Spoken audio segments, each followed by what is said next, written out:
All right, members. Resume sitting. It's time for questions to the Executive Office. We'll start with listed questions. Questions 1, 4, 6 and 9 have been withdrawn. I call Philip Brett. Mr. Speaker. First Minister. With your permission, can call your Junior Minister Early will answer this question. And 2 and 15 are being taken together. Yes, Mr. Speaker, with your permission. £1.6 million has been allocated for the Westland Community Centre in North Belfast. This new facility will provide services which will allow the community to access adult counselling, health and wellbeing events, after-schools clubs, special needs support and a focal point for local groups and programmes.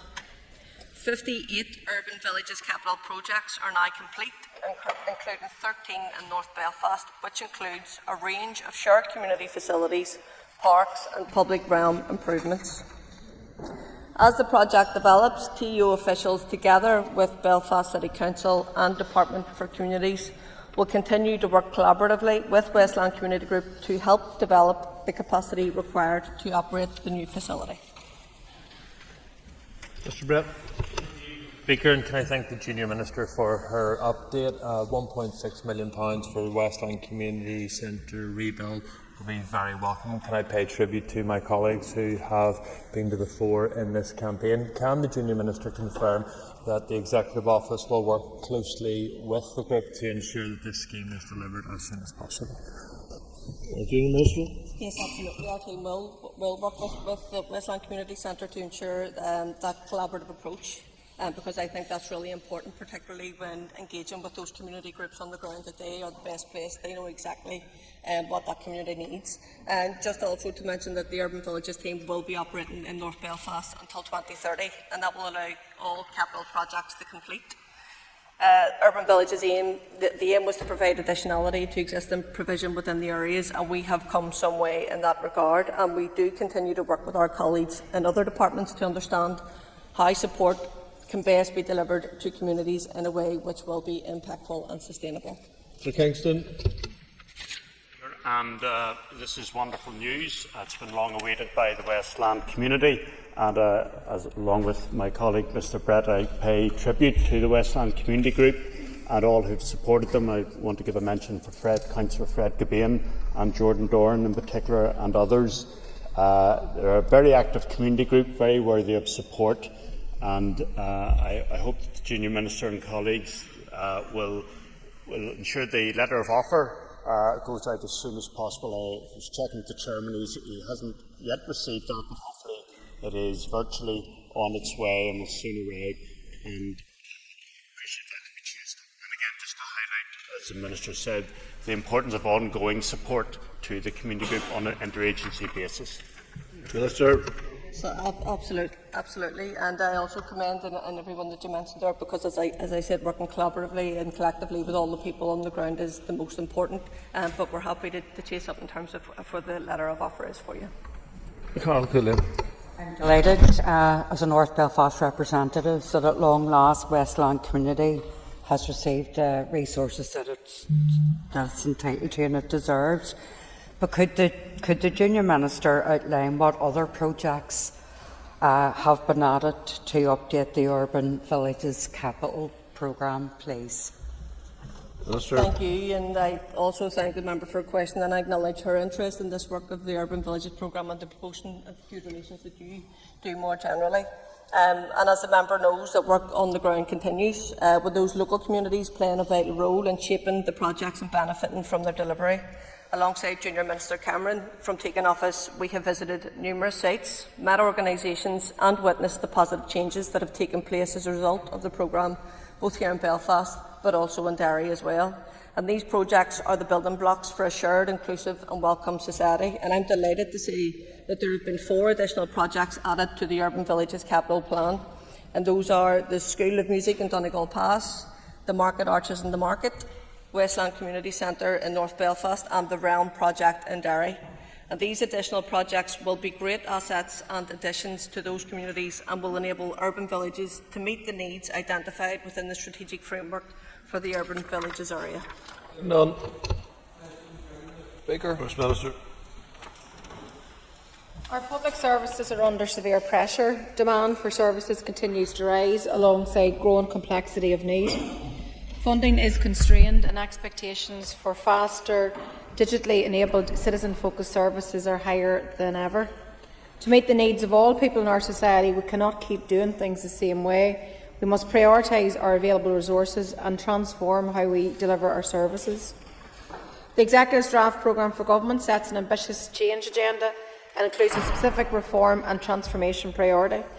The Executive has recognised that we must take immediate action to stabilise and transform our services, to meet the needs of our citizens, grow our economy and protect our environment for future generations. A Reform and Transformation Delivery Unit was established in the Executive Office in October of 2024. This unit is in its infancy and its work programme is currently being developed. However, staff are already engaged in work to deliver the draft programme for government reform and transformation objective, and also to support the work of the Interim Public Sector Transformation Board. The unit will work across government departments and with partners in other sectors to ensure that the Executive's priorities get the focus and the resources that are needed. It will also have a key role in challenging the status quo, drawing in expert advice and driving and supporting the delivery of much-needed reform. The unit is expected to be fully operational from the 1st of April 2025. Mr Dunn. Speaker, and thank the First Minister for her answer. Can the First Minister outline if the Executive has engaged with any other jurisdictions that do have a delivery unit in place to ensure that ours here can deliver efficiently and effectively? Yes, and I can tell you this topic comes up very frequently, particularly in relation to even last week we were at the British Irish Council meeting, and this is something that we were talking across all the jurisdictions because everybody's grappling with the same challenges and the same problems, and I think it's important that we learn lessons of good examples and good practice where it's there. So it's certainly something that the DFM and I are very keen to ensure that we work with partners, because I think that's important, drawing in that expertise from the outside, particularly across the private sector, build that kind of network of local and contacts that can actually help us to deliver and transform our public services. So I can assure you this is high up the agenda, and we are very open to learning from good practice from elsewhere where we think it's appropriate. Matthew O'Toole. Thank you, Mr Speaker. First Minister, in this chamber in February you said the place to discuss storming reform, removal of the veto, stopping collapse was in the Assembly Executive and Review Committee. Your counterpart, the Deputy First Minister, said exactly the same thing. Why then did your parties join together last week to block any progress being made on that at said committee? Not very linked to the question, Corlia, but however, I will answer the question seeing as it's been put, if that's okay with you. The committee did not reject any proposal, and I'm sure the member's not setting out to be disingenuous. What the committee discussed was actually the work programme for going forward, which didn't have complete information, so all it asked was for a bit more time to be able to come back and put the programme together. So let's be very factual actually about what was discussed and what was decided. Paul Bradshaw. And thank you, First Minister. In terms of this transformation unit, we in the Alliance Party are obviously very supportive of reform and transformation.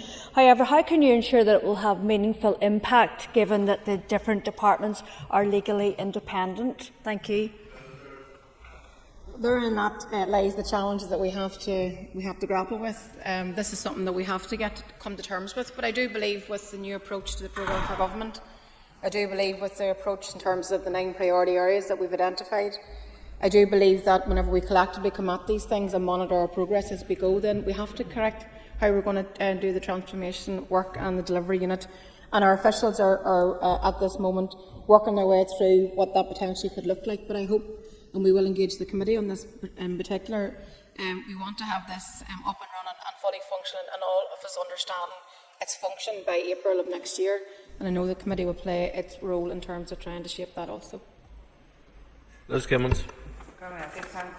Thank the First Minister for answers so far. And on the topic of public services, First Minister, one of the hardest working public servants that we have is currently working very, very hard with 16 more sleeps to Christmas Day. So can I ask the Minister if everything is on track for all those boys and girls who are very excited at the minute, waiting for Santa and his reindeers to arrive on the 25th? Minister. Thank you for your question, and no doubt that Shay and Dahi at home are very keen to know if Santa's on track. How exciting that it is only 16 days to Christmas, and I want you to be able to tell Shay and Dahi and all the other children out there that things are on track, that we have spoken to the North Pole, the Deputy First Minister and Dahi, and that they are assuring us that the elves are getting ready, the toys are being packed up, the Rudolph and the reindeers are eating their carrots, and Santa wants to tell all the children out there to be good and to be ready and be good for their parents and the run into Christmas. There's quite a few MLAs double jobbing to assist Santa, and I think that's allowed on this occasion. Question 4 is withdrawn. I call Shamal Holt. Please. With your permission, Junior Minister Early will take this question. So we welcome that those seeking refuge are no longer being left for lengthy periods waiting for a decision on their asylum case. The increasingly high numbers of people moving on as Home Office deals with the backlog has unfortunately necessitated the Housing Executive placing some people in short-term temporary accommodation. We understand that although this addresses the immediate need for shelter, other needs such as education can also be disrupted. The suitability of housing and frequent house moves is difficult for people and interrupt their integration journey. We are currently considering a revised draft refugee integration strategy and associated delivery framework that recognises these concerns. In parallel to that, our officials chair a Move On coordination group, and the impact of moving to temporary accommodation on school placement has been highlighted. As a result, a data sharing agreement is now in place between the Housing Executive and the Education Authority to help share information to mitigate and manage concerns with access to education where possible. I call Shamal Holt. Thank you, Mr. Speaker, and thank you, Junior Minister. Can you be clarify for us what work is currently being undertaken to assist schools having to manage pupils who are having to travel significant distances or who are having to change school at short notice? Thank you. Yes, our department doesn't have the statutory responsibility for the provision of education to refugee and asylum-seeking children, but we are aware that the Education Authority will not start school enrolment for an initial 4-week period for children living in contingency asylum accommodation or Housing Executive temporary non-standard accommodation. We've been advised by the Education Authority that this change was made because families are often in types of accommodation for short periods of time, and it would cause unnecessary disruption to secure a school place for the family and these children to move them again in a few weeks to another school. The Education Authority has assessed that such an upheaval would be absolutely unnecessarily unsettling for the child and not in their best interests. The Department of Education and Education Authority completed a mid-term review of this arrangement in early November and concluded no change was required. However, the Housing Executive has recently advised that the length of stay for those in temporary non-standard accommodation has increased. And given this, the Housing Executive, along with our officials, are following up with the Department of Education and the Education Authority on the applications for the current arrangements. Thank you, and thank you very much, Junior Minister, for the update so far. I suppose just whilst ministers are still considering the draft refugee integration strategy, if you could outline what other work the department is doing until that's going to come through.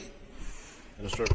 Yes, thank you. And can I just recognise and commend the work that you have done with other members over the past few months, where you were standing on the streets with residents to reject the hate and racism that we witnessed on our streets and supporting our minority ethnic communities, which you've always done, and I'm sure you will continue to do. I've had the great opportunity to meet with various organisations who are on the ground daily supporting those seeking refuge here, and I also want to recognise the vital work that they do in supporting those who are in need. But whilst we are considering the draft refugee integration strategy, officials have been progressing work designed to strengthen support for those seeking international protections here. This work includes creating structures which ensure a more coordinated and collaborative approach right across government and departments, facilitating the allocation of funding, putting in place advice services for those who require them, and developing an orientation package. Question 6 withdrawn. Harry Harvey. Mr. Speaker, Q7, please. Minister. Our plan is an ambitious agenda for change for everyone who lives here. We know to make this happen, we need to work in partnership. As an executive, we are committed to working in collaboration across government, the private sector, the wider public sector, and within the community and voluntary sector. This has already been discussed with Solace members during the consultation process, and we also look forward to building on this work when we finalise a programme for government, and that's approved by the Assembly. All right. Thank the First Minister very much for her answers so far.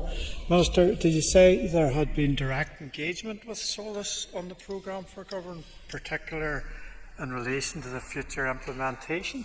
Thank you. Minister.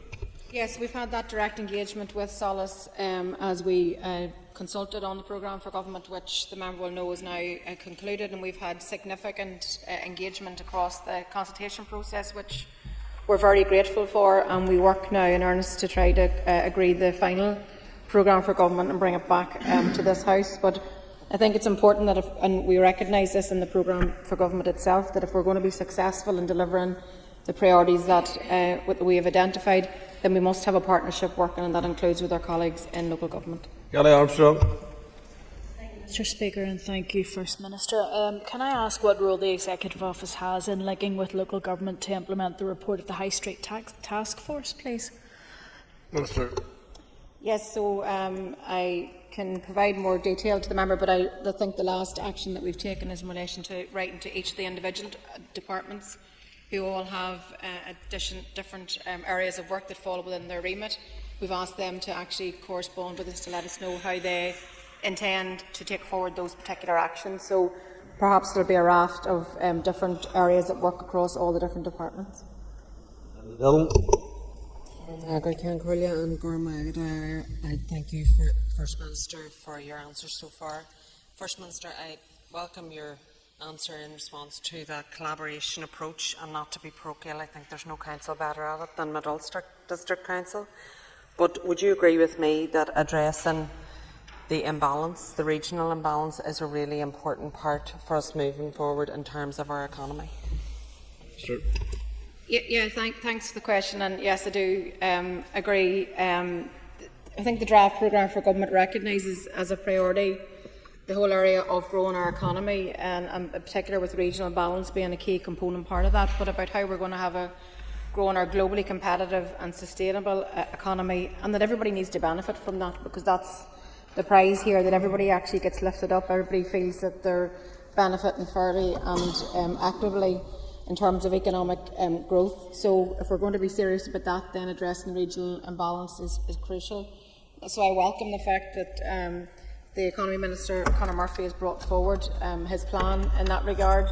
I think that's going to lead to real tangible difference, and I think when you add that alongside delivery on items such as or issues such as the A5, the commitment to the Stroll campus, the Derry and Strabane City deal, the Mid-Ulster growth deal, all the other growth deals that we have now been able to progress. So, it's my firm commitment, and I know that's shared by many in the House, that whether you live in Omagh or in Skillen, whether you live in Belfast, whether you live in Ballyk, that we need to have fairness across the board, and everybody gets to share in the prosperity agenda, and certainly that's what I am committed to doing. Minister, in relation to regional balance, £45 million has been put aside to support the local economic partnerships. Can you advise how much of this will be funding administration within the councils, and how much will actually go towards actual capital or other projects? Sure. I wouldn't have that detail. I mean, that would be within the gift of the Department of the Economy, who make those allocations in terms of the breakdown of the funding that wouldn't come directly in our office.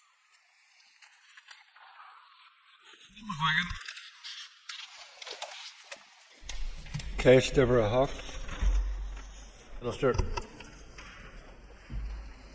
The appointment of the Commissioners and the members of the Office of Identity and Cultural Expression is essential to the implementation of the provisions of the Identity and Language Act 2022, for which TEO is responsible.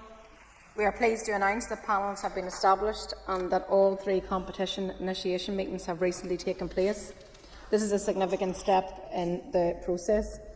The officials are working to provide us now with further advice, which will include the necessary documentation, which will enable the competitions to be launched. This process will be run in line with the Commissioner for Public Appointments guidelines. Mr. McGuigan. Ira, and I thank the First Minister on her statement, and it's positive to hear that progress is being made. Can I ask further to your answer if you can give a timeline on the recruitment process for the recruitment of the three bodies and indicate when commissioners will be appointed? First Minister. Yeah, I mean, it is positive that we are making progress, and that, and I do look forward to receiving the updated documentation, which allows us then to move on to the next step. As the member will know, we've committed to adhering to the code of practice for these appointments, and with that commitment there are additional factors that have to be taken into consideration in terms of the governance and accountability that surrounds the competition itself. But in terms of the timeline, public appointment processes normally take a year to complete from whenever the initial decisions are taken, and in this competition those decisions were taken in May past. So in this case there are three processes that are concurrently happening together, so that's why a bit more time has been required. But our priority is to make sure that this process is done properly, to ensure that due process is followed, and also that we get to the competition or to the competition for the commissioners and get them in place as quickly as possible. Sir Dixon. And thank you, First Minister, for your answers so far. First Minister, can you tell us what discussions have been held with the Communities Minister concerning how the work of these commissioners will interact with the relevant strategies? Minister. Well, they're two separate strands of work, but of course they will have to speak to each other. So I think that'll naturally happen over time. But I hope that we can see the publication of the Irish language strategy and the other strategies as quickly as possible. And I think when we get this process also aligned, then I think next year we'll start to see a real difference in terms of the strategies being put in place, the commissioners, their responsibilities, their roles, the areas that they will cover, and then we'll all be very clear about how that proceeds. But I think the two things will have to absolutely talk to each other. Our First Minister has claimed that the changes on Irish will do nothing to impact the status of English in Northern Ireland. On Wednesday, in the Executive Office Committee, I pressed your officials on what the legal status of the English language is in Northern Ireland. They couldn't answer me.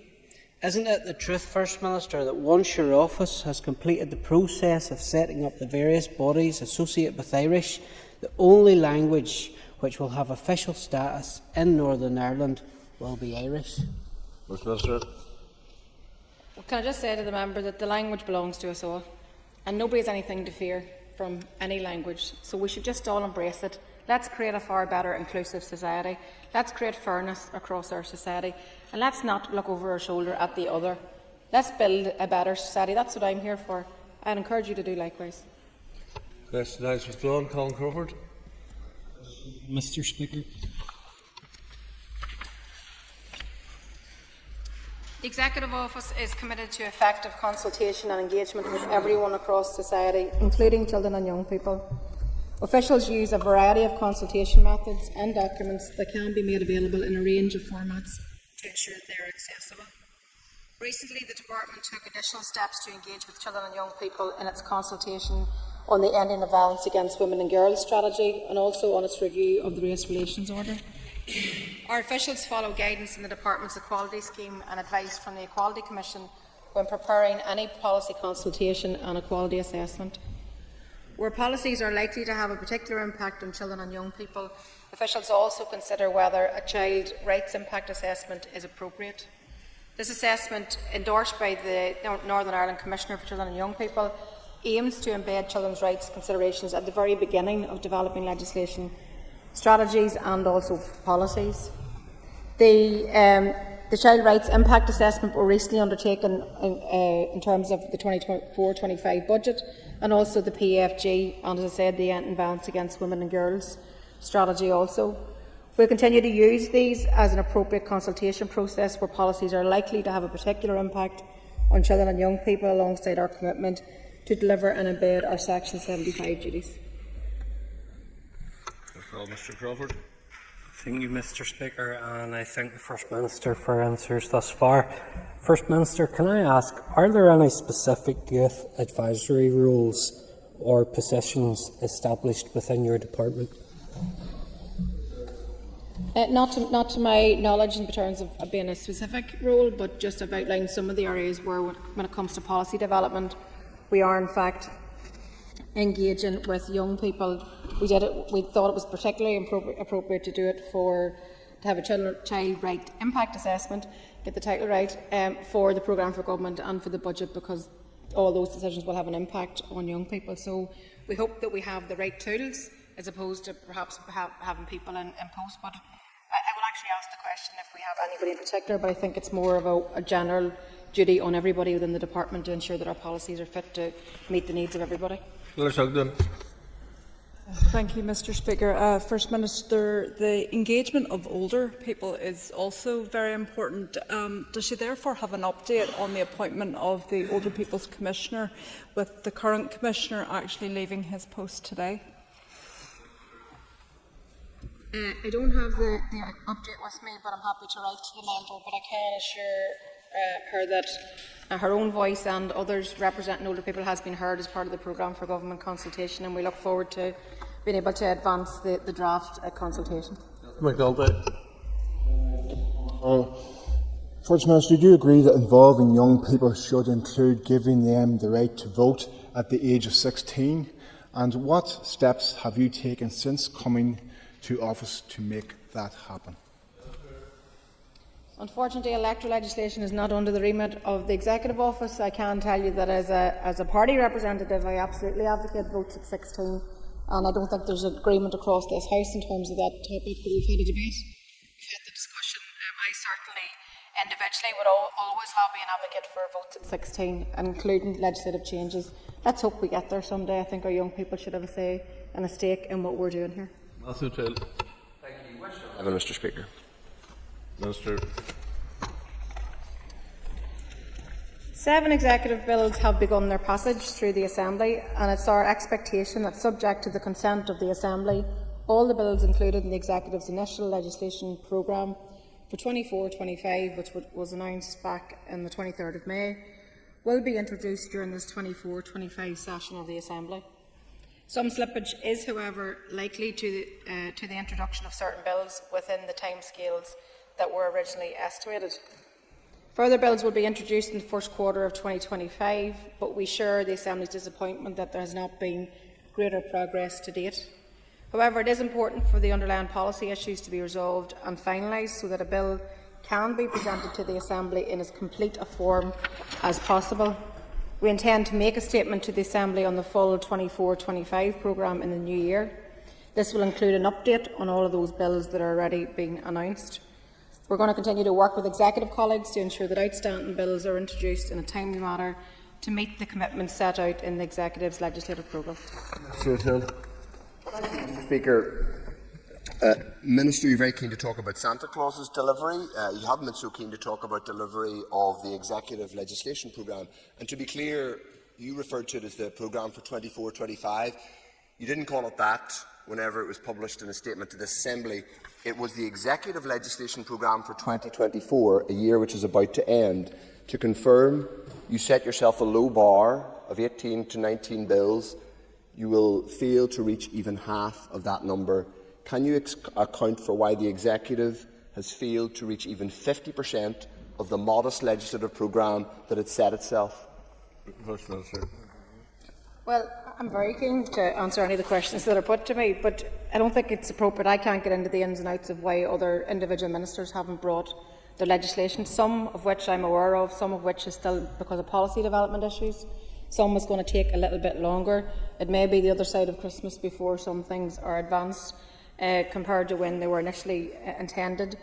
But I hope that we can get there, because I still want us to get to that point also. I think we all want to get into the nitty-gritty of the pieces of legislation that are coming forward. I can assure you that the Executive and the Deputy First Minister and I have actually written to all ministers again to ask for an update on the legislative programme. We intend to bring that here for a statement early in the new year, where we can actually set out exactly where we're at with every piece of current legislation and what else is coming in the next year. Dennis.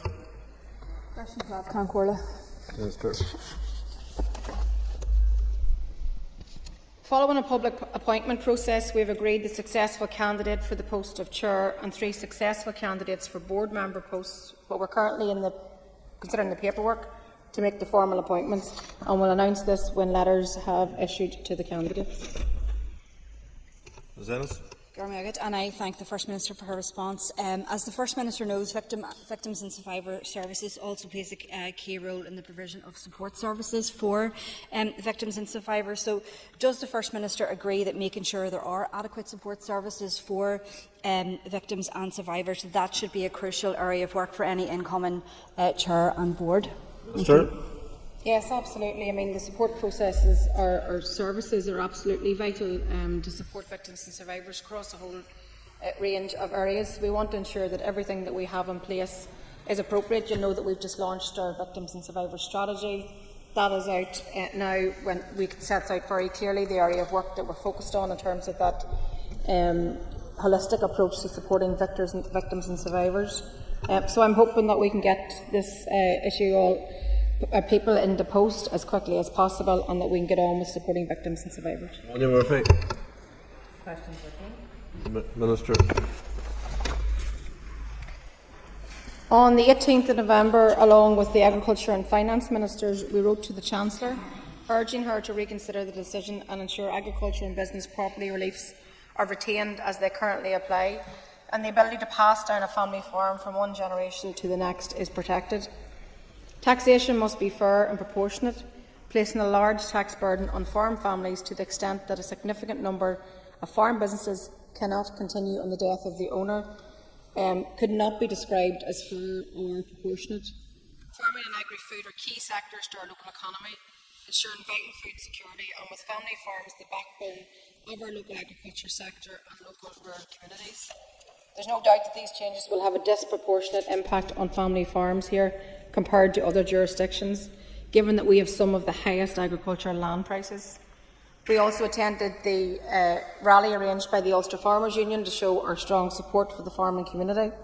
Unfortunately, the British Government have stated that they are not willing to change their position on this, but I can assure you that we will continue to speak on behalf of our farming community across all areas that impact them and at all levels of government, and indeed we raised it at the British Irish Council last week also. Ms Murphy.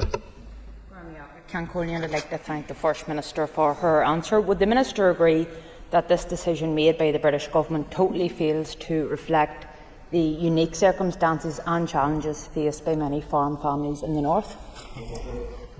Yes, I agree. I don't think it takes into account just our local situation here and the fact that we do have the highest agricultural land prices, so it does disproportionately impact on our farmers here and our farm families. So we've been very vocal about it. We'll continue to be very vocal about the issue. We need to have the flexibility built in around our own local circumstances, and we will take every opportunity to raise that. We know the Finance Minister has done so. We have collectively also, and we will continue to do so. We now move to topical questions. I call Matthew Till. Speaker, First Minister, to stick with the theme of the legislation programme for 2024, which will not be delivered or even half delivered, you said a moment ago that you can't get into the detail of why individual bills have not yet been introduced into the Assembly. But you were the person who launched the legislation programme. You listed every single bill that you said then would be introduced into the Assembly. So can I ask to repeat, why are these bills not going to be, why is the Executive's legislation programme not even going to be 50% delivered for 2024? As I said, there's been 7 bills already started and underway, and we're working our way through those. There are others still to come. There are some that I believe are only weeks away from being tabled in the Chamber. We know that there are a number of policy decisions, particularly around some consultations that were had. There's a lot of detail to be digested and then turned into legislative provision. So I'm quite sure that ministers will bring their legislation as quickly as they possibly can. I mean, I only can refer to, for example, within our own department, we are out to consultation on the mother and baby institutions, the Magdalen laundries and the workhouses. We received 269 comprehensive responses. I don't want to rush that. I want to get it right. I want to do it timely, but I also want to get it right. So will keep working our way through that, and I know that's similar for other ministers. I also said to you earlier that we've already started this work. We've reached out to all the departments. We've asked them for reasons as to why there has been delays, and we also have asked for a time frame for when things are coming forward. So I will be making a statement, both the Deputy First Minister and myself, in the new year around what exactly this picture looks like for the year ahead. Mr. O'Toole. Thank you, Mr. Speaker. I'm afraid, First Minister, whether it's Assembly reform and the reform of the Stormont veto, the legislation programme, the failure to present a draft budget before Christmas, as the Finance Minister promised, or assorted matters in the Irish language casement and a number of other things, too many people have seen warm words and platitudes but not delivery from this executive. So can I ask, as a New Year's resolution, that you, as First Minister, perhaps think about fewer platitudes, fewer photo ops and more delivery? Well, it's a far cry from constructive opposition, Matthew, I would tell you that. I'm very pleased, actually. We're coming up to 1 year anniversary of this institution. And in this first year, we've made remarkable progress collectively as the four parties of the executive. I'm so glad that we've made progress in childcare. I'm so glad that we've made progress in terms of regional balance. I'm so glad that we've been able to bring forward the budget, and we're currently working through the next budget. I'm so glad that we've consulted on a programme for government. I am glad that we've made progress on the A5. I am glad that we continue to make progress that makes a real difference to people's lives on a day basis.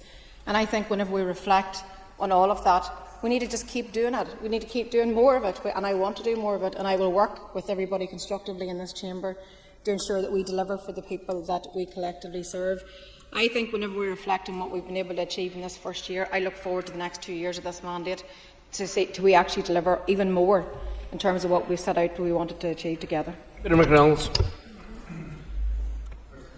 When will we hear about options on the establishment of an expert-led infrastructure commission? Minister. So I think I had maybe there might have been a written question perhaps to yourself at some stage recently. Yeah, so it's still that position that we had received the review of SIB review, and we hope to be able to bring forward proposals in this area, but particularly because we'll be bringing forward the investment strategy, and it's important that this is also aligned and part of that as well. Mr. McReynolds. I thank the First Minister for her response. First Minister, Northern Ireland Water is facing monumental challenges. An urgent oral has been submitted today on congestion pressures in Belfast city centre. DFI officials are fielding questions on Nolan this morning. The York Students' Interchange remains in limbo.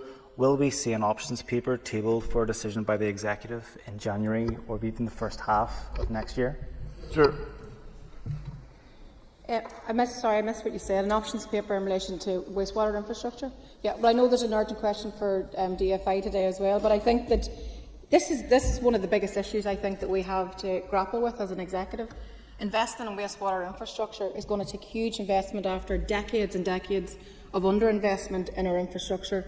We have to do this, otherwise we won't be able to build homes. We won't be able to support local businesses to deliver. So this is something that I think we're all fixed and have our minds fixed on in terms of something that we need to find a solution for. The Infrastructure Minister has already brought forward some areas, I think, like the SUDS legislation, for example, which is going to help us to drain some of the water. There's not one solution to this. There's probably 3-4 solutions on the table. But I think, yes, we will continue to see progress in this area. We have to. We don't have a choice. We have to fix wastewater infrastructure, and I am determined to work with other ministers in which to do so. Morris Bradley. Thank you very much, Mr. Speaker. I thank the First Minister for her answers so far. Can I ask the First Minister and Deputy First Minister if they would agree with me that over 2,000 temporary promotions across all executive departments is excessive, to say the least, and would not happen in the private sector? Can I ask the First and Deputy First Minister what plans are in place to reduce the number of temporary promotions throughout all departments by advertising employment opportunities within the civil service to fill positions based on skills rather than appointments by design? Minister. I could really make a general point on that, given that the remit in terms of civil service employment falls under DOF, but I can say to you that where we have temporary promotions, we should move to make them permanent, or positions, we should move to make them permanent, and that should be the same. We should have proper workforce planning that we insist right across public service. We should have that in our civil service also. So where there are issues, then we need to find solutions to them, but that's really comes under the remit of DOF. Mr. Bradley. the First Minister for her answers, but I think it's important that we make this move to advertise jobs within the civil service and make appointments, either new appointments or the temporary appointments that exist, make them permanent. But it's something that has to be done sooner rather than later. Over 2,000 temporary appointments is too much. Thank you. Just a general point, I think I can agree with that, Chair. Neil McAllister. I want to ask the First Minister, you referenced the consultees and the people who responded to the mother and baby homes inquiry, in particular the consultation, but I wanted to ask if your department have had any engagement across the diocese in Northern Ireland, the Catholic Church, regarding their role, particularly within the mother and baby homes inquiry and the religious run institutions. So not in relation to the programme for government consultation, obviously, but previously I have, certainly as Deputy First Minister, had met with the religious institutions, but that was in relation to their contribution. And we need to continue to do that where appropriate. As you will be aware, there is currently negotiations underway in terms of trying to ensure that the institutions all pay for the support that we need to be able to provide to those victims and survivors, and that's a work in progress for us through a work that's being led independently of ourselves. But where appropriate, then yes, we will be engaged, and my door will always be open in terms of making sure that we work with everybody, particularly when it comes to, as you know, we're going to be looking at clerical abuse and the research that's now currently out being done across our universities, and we need to now bring that forward. Mr. McAllister. For her answer, you will be aware that, of course, the preservation of documents it will be very important for many mothers and babies who were adopted out of the mother and baby homes.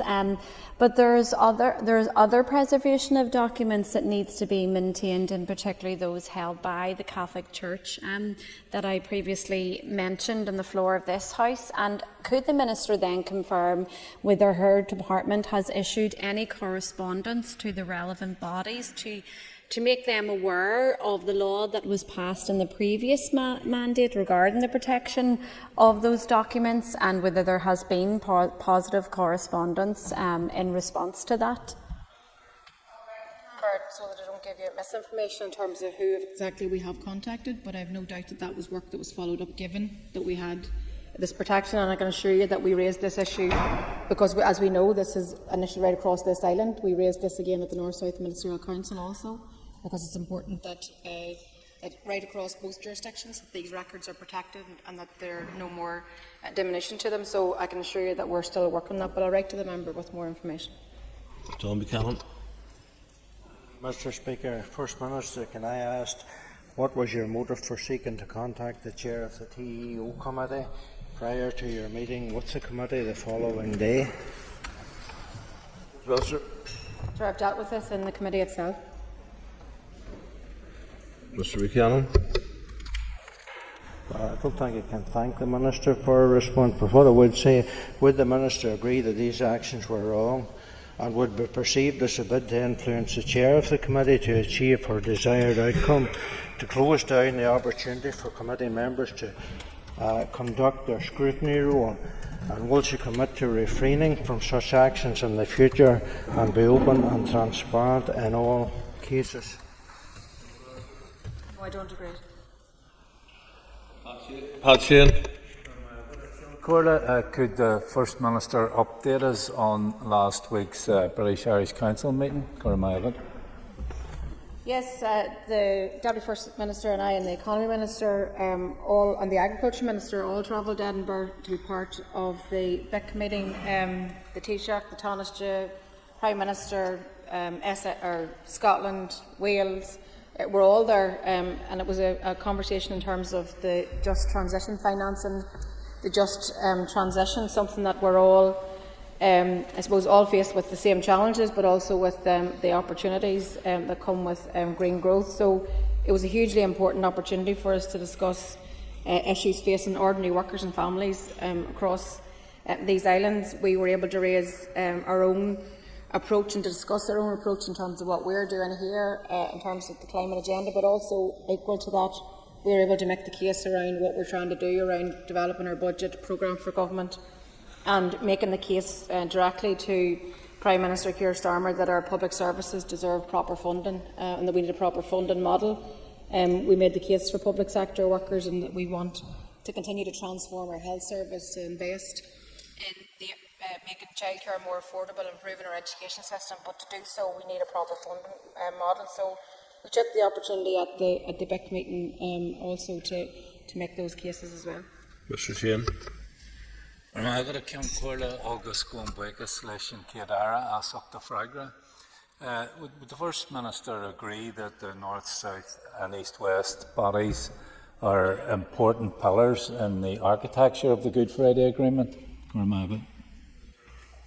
Yes, absolutely. I mean, it's the North-South Ministerial Council, the British Irish Council, all these bodies established under the Good Friday Agreement remain key component parts, and they all must work. And I think we take these opportunities that are presented to us to learn from each other, to share good practice, to learn in terms of things that work or don't work. But these bodies themselves, in many forms, will always work to boost tourism, attract investment, encourage business development, but just really help people to flourish right across these islands. So I think that these bodies are so beneficial to us, and we get so much from them, and I hope that we can continue to grow and learn and even enhance the work that we do across all of the different bodies and pillars of the Good Friday Agreement.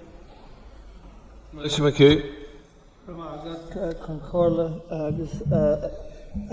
Minister, could you outline for us how the Department shares data in order to better inform the policy development process?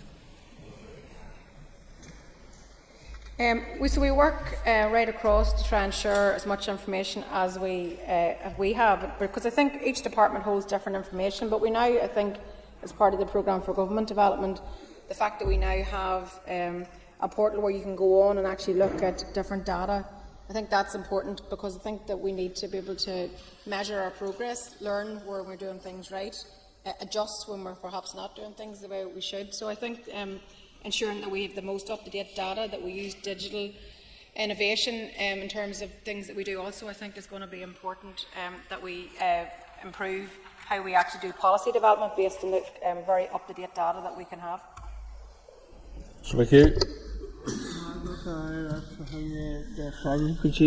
Thank you, Minister, for your answer to this point. Minister, could you maybe detail areas of work where data sharing has informed several key strategic policy areas of the Department to date? Yeah, I think one good example, I think, is around ending violence against women and girls and the strategy that we brought forward there. That was based on data that was garnered from all different sources, brought into one home, and then it allowed us to develop our policy and our strategy accordingly. We must be data informed. I mean, we can't just go on a whim. We must have informed policy that's based on information that's been gathered. And I think that kind of way of developing policy, when you co-design, co-production, working with partners, I think that's always going to lead to much better policy development and much better policy for the people that we represent. Anna Armstrong. Speaker and First Minister, from April 2022 to the present, the Office of First and Deputy First Minister has spent over $2.5 million in staff costs and an additional $614,000 for office costs for the Northern Ireland Bureau, North America. What foreign direct investment has been achieved in Northern Ireland in this time as a result of the presence of the Northern Ireland Bureau in Washington, and does this represent value for money? Thank you. First Minister. Well, I wouldn't have those specific figures with me, but I can say that the office does represent value for money. I believe that insofar as the office we have in Washington, the office we have in Brussels, and I think that it's important that we have networks. But alongside that, remember that the Invest NI have premises all over as well internationally, and that gives us a global footprint in order to obviously attract trade and drum up business. And certainly since we've come back in February of this year, our message on that front has certainly been that we're open for business, that we're ready to trade, that we have something good to offer, that we have a highly skilled workforce, that we have an educated young population. And those are all unique selling points, the access to both markets, huge selling point for us. So all these bases, I think, help us to establish contacts. Unfortunately, you don't just go in and out of investment. Whenever you're trying to build relationships, they take time, and you have to invest in which order to try and attract people coming forward. So I think very much value the work that we have of our international desks. Thank you. And may I move to questions to the Minister for Health? Questions 1 and 5 have been withdrawn, and I call Ciara Ferguson. Question. Minister. On the 23rd of October this year, I was pleased to be able to approve additional regional funding for the Children with Disabilities Service. It's intended that this funding will assist with increasing short break capacity, but also expanding family, therapeutic and